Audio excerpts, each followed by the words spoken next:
বান্দা যতক্ষণ নামাজে থাকে ততক্ষণ আল্লাহর পক্ষ থেকে একটা রহমতের ফেরেশতা ওনার মাথায় ছায়া হয়ে থাকে।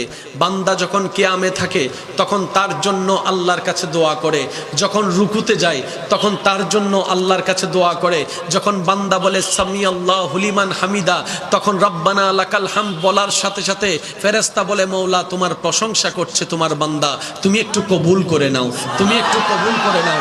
বান্দা যখন সুবহান রব্বিয়াল আযীম বলে তখন ফেরেশতা বলে মওলা তোমার প্রশংসা করছে আমি শুনছি। সুবহান রব্বিয়াল আলা বলছে, ফেরেশতা বলে মওলা তোমার প্রশংসা করছে আমি শুনছি।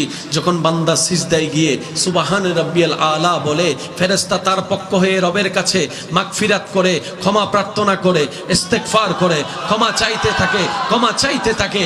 আল্লাহ তাআলা ওই ফেরেশতার দোয়ার বদলতে ওই নামাজির গুনাহকে মাফ করে দিতে থাকেন।